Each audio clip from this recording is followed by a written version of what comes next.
SureDog.com here with Liz Carmouche, getting ready to take on Jessica Andrade. A little bit of a late replacement. You're supposed to fight Miesha Tate. I know there's got to be a little bit of disappointment coming off that fight. How are you feeling going into this? Yeah, of course there's a little bit of disappointment. I really wanted to face Miesha. When I started off in Strikeforce, when I was really starting to progress into getting into the big shows, she was the one that won the tournament that we entered into. So I thought ultimately I would be facing her at some point, and then it seemed like it didn't happen. And then she's always been at the top of the sport. So she's one of those people I'm gunning for. Get to the top, face Miesha, and then I'll be ready for that belt. And I was like, okay, it's finally going to happen. It was taken away. But the UFC still kept the faith, so I'm just grateful for that. What do you think about your opponent? Have you had a chance to watch any tape on her? This is her first UFC fight. She'd be going through some of the same kind of stuff you went through last time. A lot of the media for the first time trying to handle, the new situation. What do you think about her as a fighter, and what do you think she's going to have to go through in preparation for this fight? As a fighter, I think that she's amazing. She's 9-2, 21 years old. That says a lot. She's great on her feet. She's really aggressive, and she never stops going, which is something that a lot of people you see back off, they get tired or they're just disheartened by not having success. She doesn't care. She's going to keep going until the absolute last second of the fight, and that's something I'm looking forward to, and I think that it's not going to be any different in this fight at all. She's going to push the tempo, and that's something I'm looking for. It sounds like you described someone else we know. Sounds a lot like yourself. Is there any kind of, this mirror image going into this fight? You feel like you're fighting someone similar to you?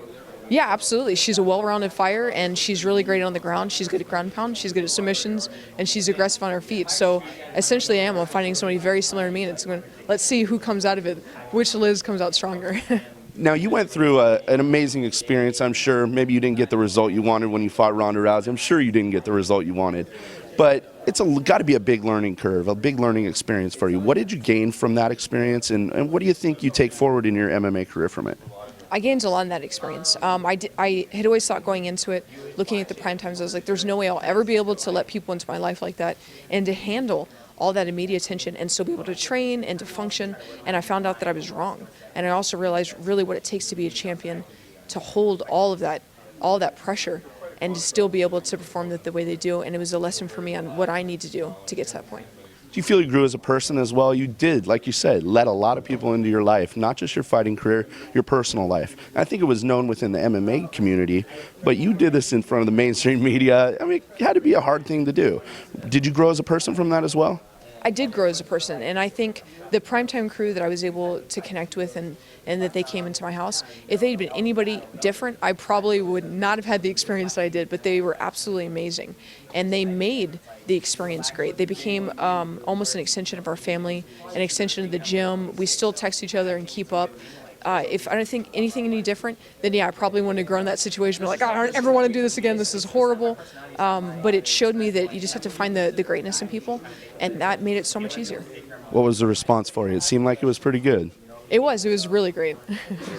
Now, moving ahead, you look forward in your career. Obviously, Ronda Rousey's not the end. It's just the beginning. You're moving forward with Jessica Andrade now. You don't want to hiccup here. Obviously, you want to get back and fight for that belt again. What are your long-term goals? What do you have to accomplish to get back there? My long-term goals, like you said, I'm not looking past Jessica. You have to focus on the opponent. I think when you look past them, that's when you set yourself up for disaster. You overlook the capabilities of your opponent in front of you.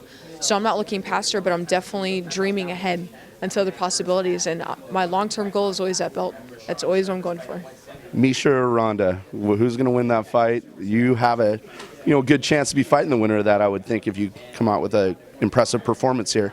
Who's going to win it? Why? I think it's going to be Ronda again. If nothing else, mentally, she's already defeated Miesha.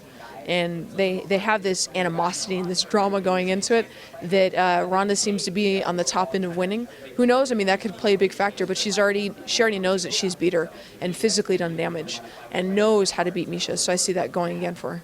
Next step for you is to win on Saturday night. Give us a prediction. How's it going to go? I see it going anyway. I really do, but I'll be happy if it's a decision, if it's a submission, if it's a knockout, but I see it going anyway.